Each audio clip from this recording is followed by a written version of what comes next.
Oh, hi. So I'm going to start off by telling you the definitions of what initiative is and what referendum is.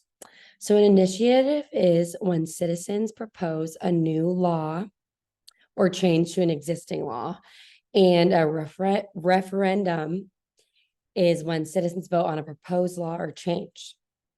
So I'm going to kind of explain how each of these were created. So the initiatives and referendums are both created through a process called the direct democracy.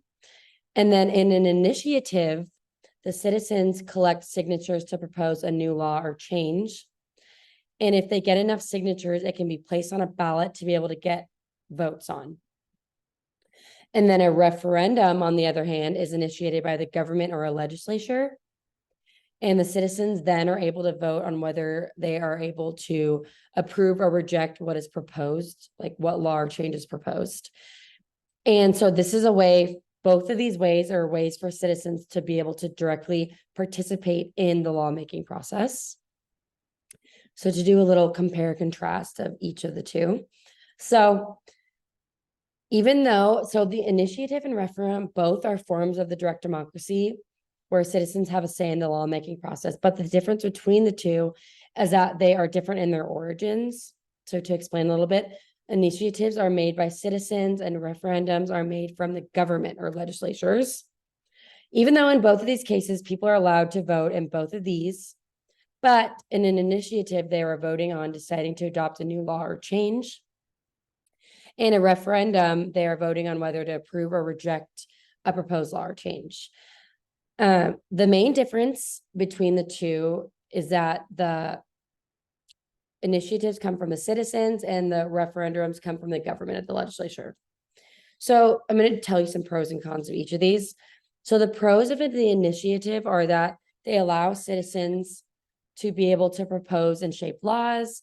They give citizens a bigger voice in the democratic process. They make individuals feel more empowered and want to actually be involved in the laws.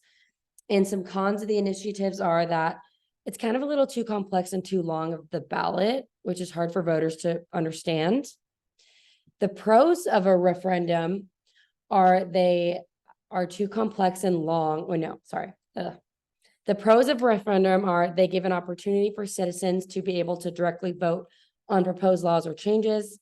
The cons of a referendum are they can be influenced by political campaigns and advertising, which would make voters not want to vote because it's far too confusing for them and way too complex.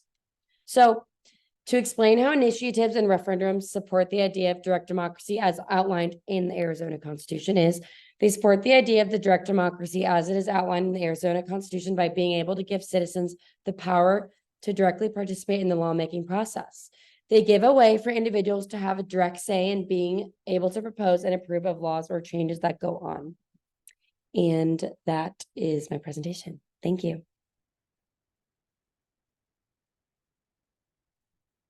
Wait.